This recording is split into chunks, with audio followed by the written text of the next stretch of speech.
My name's Nate Stever. I own Redline Motosports here in Lexington, South Carolina. Redline Motosports is a power sports company. We've been here since 2011.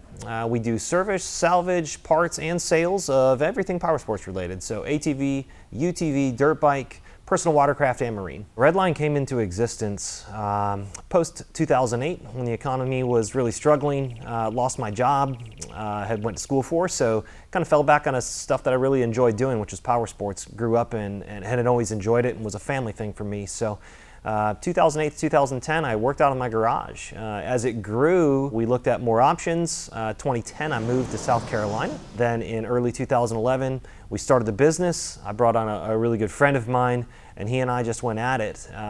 Focused on salvage early on, but could see the demand and interest, so it moved from salvage to sales and parts and resale. And so that grassroots organic growth has always been a huge part of who we are and how we operate. So it's been a fun ride, and I've enjoyed every moment of it. And the people we have here have been everything to build what it is today. So we stumbled across this 47-foot fountain. It was a Facebook group, and we talked about it back and forth, really kind of outside of my realm, but it was interesting.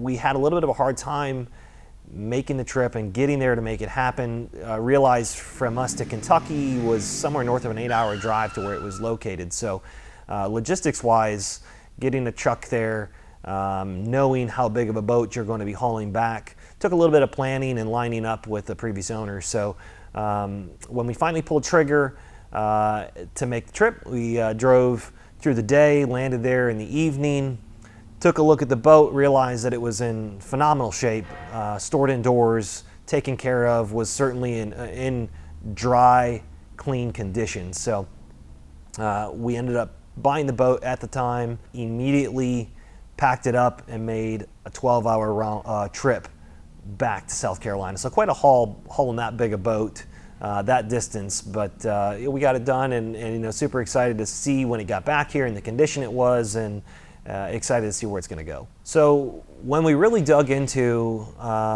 what we had in the boat, and again, without a lot of knowledge about this type of boat, this size of boat, there were some things that really made us think that it was something special. So at that time, we reached out to Ben Robertson at Bar Marine, who of course was involved in it back in the day with Reggie, and he said, "Hey man, bring the boat to me, I'll tell you what you got." So one of my guys hooked up. We hauled it about an hour and a half to Charleston, and Ben took a look at it. So as we pull up,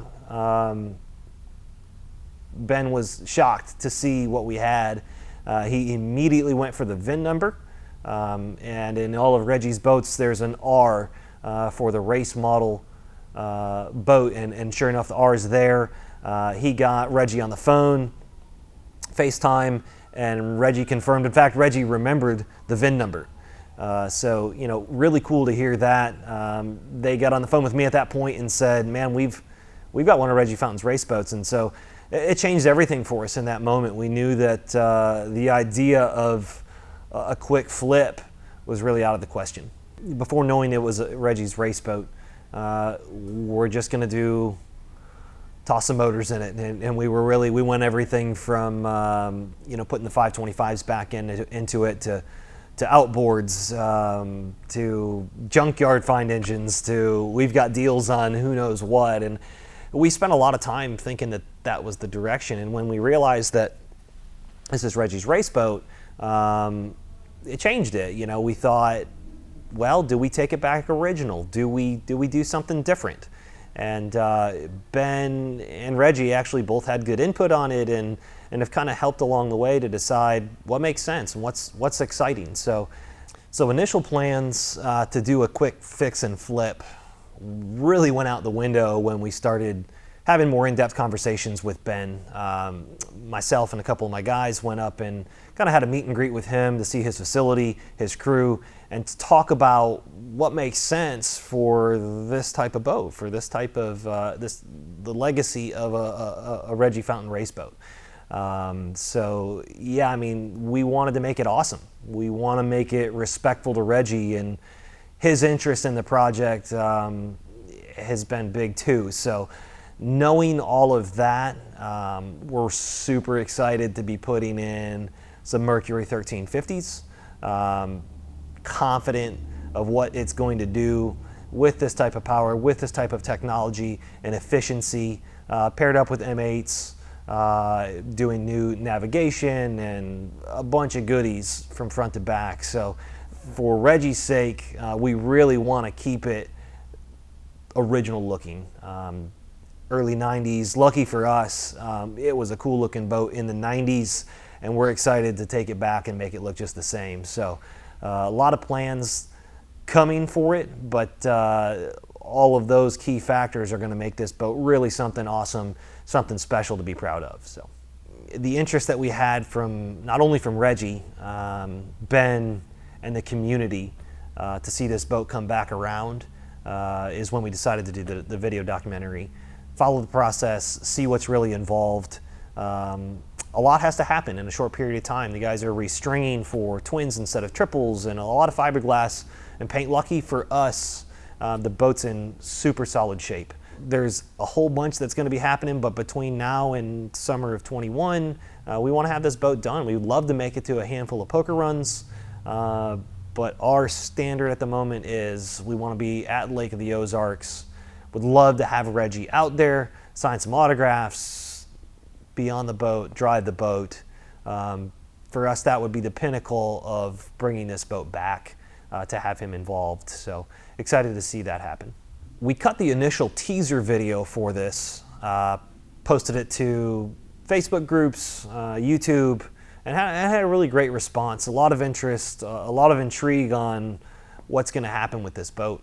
The most interesting thing that came out of it was we knew that there were 2 of these 47-foot boats, and the number 1 boat really hadn't been spoken about. When we started posting that, hey, we've got the Cat Killer, number 1 boat came up.